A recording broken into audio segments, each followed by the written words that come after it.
Hello friends.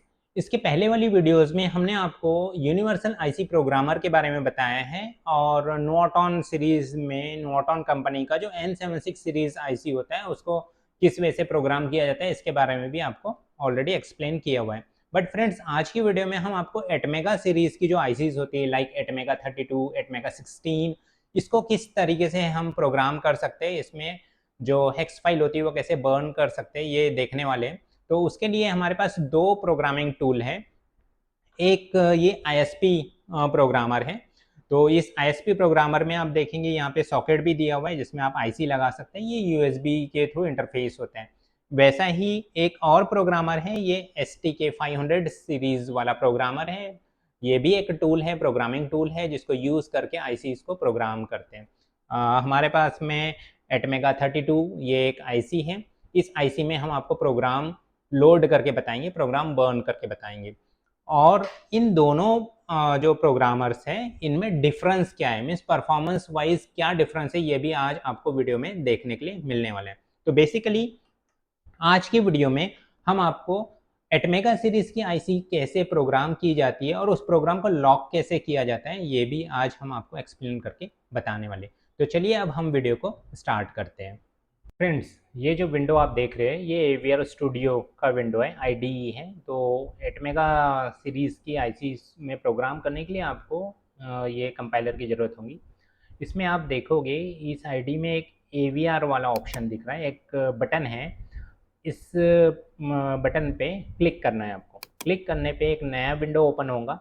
इस window पे आपको अलग अलग प्लेटफॉर्म्स दिखेंगे, जो प्रोग्रामिंग टूल्स है वो दिखेंगे।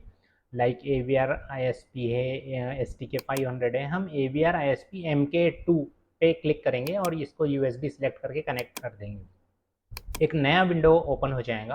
अब इस विंडो में आपको पहले मेन वाले सेक्शन पे जाना है और यहाँ आप देखोगे अलग अलग टैब्स अवेलेबल है।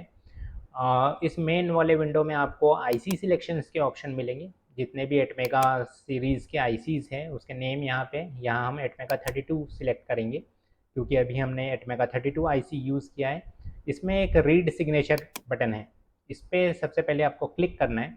क्लिक करने पे आपको उसका सिग्नेचर अगर रीड हो जाता है, जैसे यहाँ आप देख सकते हैं इसका सिग्नेचर रीड हो गया, इसका मतलब ये है कि वो आईसी परफेक्ट है और वो आईसी प्रॉपरली प्रोग्रामर से कनेक्ट हो गई है।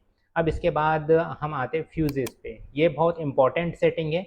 अगर आपने रॉन्ग फ्यूज़ सिलेक्ट कर लिया तो वो आईसी भी ख़राब हो सकती है, इसलिए फ्यूज़ सिलेक्शन बहुत केयरफुली करना होता है। यहाँ आपको डिफरेंट ऑप्शंस दिखेंगे, उसमें से सबसे इम्पॉर्टेंट ऑप्शन है क्रिस्टल सिलेक्शन का। तो यहाँ आपको डिफरेंट क्रिस्टल वैल्यूज़ दिखेंगे, उसका स्टार्टअप टाइम दिखेगा।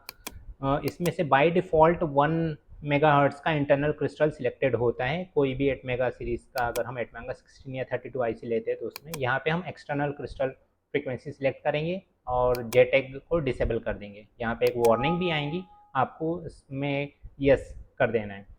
अब इसके बाद आप देखोगे कि जब आपने उसको प्रोग्राम कर दिया तो ये नीचे वाले कॉलम में, नीचे वाले रो में सॉरी, आपको वो स्टेटस भी दिखेगा। अब इसके बाद हम आते हैं प्रोग्राम वाले टैब में। यहाँ इरेज डिवाइस का एक ऑप्शन है, erase device before flash programming और वेरीफाई डिवाइस आफ्टर प्रोग्रामिंग, ये चेकबॉक्स पे आपको क्लिक करके रखना है। फ्लैश और EPROM का भी ऑप्शन यहाँ पे दिया हुआ है जिससे आप प्रोग्राम कर सकते हैं, वेरीफाई कर सकते हैं, रीड भी कर सकते हैं। तो अभी हम क्या करेंगे, एक हेक्स फाइल सिलेक्ट करेंगे। इस हेक्स फाइल को सिलेक्ट करने के बाद आप ओपन पे क्लिक कर दीजिए और प्रोग्राम वाले बटन पे क्लिक कीजिए। अब आप देखिए कितना फास्ट ये प्रोग्रामिंग यहाँ पे हो रहा है और वेरिफिकेशन भी काफ़ी फास्ट हो जाएगा। इस वजह से ये अभी वेरीफाई भी हो गया। नीचे आप देखोगे एक विंडो में आपको दिखेगा, जो विंडो ओपन है उसके बॉटम साइड में आपको ये सारा प्रोसेस ओके ओके ओके ऐसा लिख के आएगा। इट मीन्स कि सब कुछ परफेक्टली हो चुका है। तो इस वजह से अभी हमने एक आईसी को प्रोग्राम कर दिया।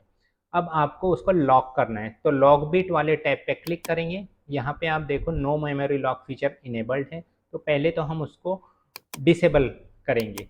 फर्दर प्रोग्रामिंग वेरिफिकेशन डिसेबल करेंगे, फिर LPM और SPM वाला जो ऑप्शन है उसको भी हम प्रोहिबिटेड कर देंगे और उसको प्रोग्राम करेंगे। प्रोग्राम करने के बाद अब ये जो आईसी है ये आपका लॉक हो गया। अब इसमें जो भी आपने हेक्स फाइल लोड किया है वो कोई भी रीड नहीं कर पाएगा।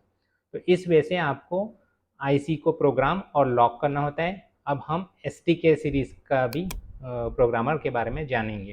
फ्रेंड्स, अब हमने STK 500 सीरीज़ का प्रोग्रामर अभी सिस्टम से कनेक्ट किया हुआ है। अगेन आपको AVR वाली बटन पे क्लिक करना है। उसको जब आप क्लिक करेंगे एक न्यू विंडो ओपन होगा। अब इस जो नया विंडो है इसमें आपको प्लेटफॉर्म सिलेक्ट करना है STK 500 और ऑटो सिलेक्ट करके कनेक्ट कर देना है। एक और विंडो ओपन होगा, उसमें आपको कैंसिल वाला ऑप्शन पे जाना है और उसको क्लिक कर देना है। फिर जो नया विंडो ओपन होगा सेम जैसे हमने इसके पहले देखा है वैसा ही ये विंडो दिख रहा है, बट इसमें एक फ़र्क दिखेगा। ऊपर में आप देखोगे STK 500 नाम लिख के आ रहे हैं और इसके पहले अगर हमने जो भी IC पे प्रोग्राम किया है उसका नंबर भी यहाँ पे दिखता है, जैसे एटमेगा 328 यहाँ पे दिख रहा है। लेकिन हमारे पास में एटमेगा 32 IC है तो हम उसी का सिग्नेचर यहाँ पे रीड करके आपको दिखाते हैं। तो ये देखिए सिग्नेचर भी रीड हो गया है, प्रीवियसली भी यही सिग्नेचर रीड हुआ था। तो आपको प्रोग्राम वाले सेक्शन पे जाना है और यहाँ से erase device before flash programming, ये सारा एज इट इज़ करना है। जब हम प्रोग्राम वाली बटन पे क्लिक कर रहे हैं तो आप एक चीज़ नोटिस करोगे, ये जो प्रोग्रेस बार है ये काफ़ी स्लो चल रहे हैं, जो कि इसके पहले वाला जो हमारा AVR ISP प्रोग्रामर था उसमें फास्ट हो रहा था। तो ये एक बहुत बड़ा फ़र्क है STK 500 सीरीज़ और AVR ISP जो मॉडल नंबर 2 है इस पे आप देखोगे कि ये बहुत स्लो चलता है।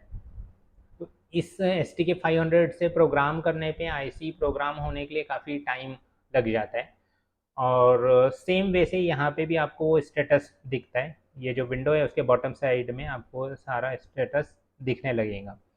यहाँ आप अगर देखोगे जो भी IC हम प्रोग्राम कर रहे हैं वो IC का नेम भी आपको साइड में दिखता है। जो एटमेगा 32 है वो वहाँ पे दिखता है। यहाँ पे आप देखोगे एटमेगा 32 दिख रहा है।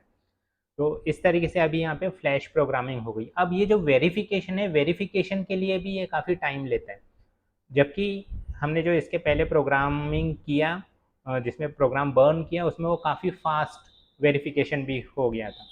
तो STK 500 सीरीज़ में प्रोग्रामिंग होने के लिए और वेरिफिकेशन होने के लिए काफ़ी टाइम लग जाता है, इसलिए काफ़ी सारे लोग AVR ISP सेकेंड सीरीज़ वाला जो प्रोग्रामर है उसी को यूज़ करते हैं एटमेगा सीरीज़ की ICs को प्रोग्राम करने के लिए।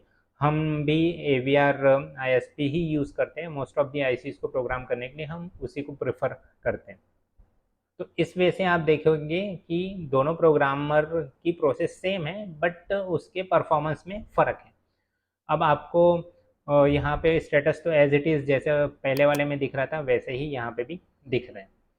तो इतना स्टेप पूरा सेम है। आपको अगर इसको लॉक करना है अगेन आपको लॉक बिट वाले टैब पे जाना है, यहाँ से ऑप्शंस को सिलेक्ट करना है और आप चाहते हो उस IC को लॉक करना तो आप उसको लॉक भी कर सकते हैं। फ्रेंड्स, अगर आपको यह वीडियो अच्छी लगी है तो आप इस वीडियो को शेयर ज़रूर करिए। आपकी कोई क्वेरी है तो आप कमेंट करके भी हमसे पूछ सकते हैं। आपने हमारे चैनल को सब्सक्राइब नहीं किया है तो चैनल को सब्सक्राइब करके हमें सपोर्ट ज़रूर करिए। हम टेक्नोलॉजी से रिलेटेड वीडियोस आपके लिए लाते रहेंगे। वीडियो देखने के लिए थैंक यू। Bye bye.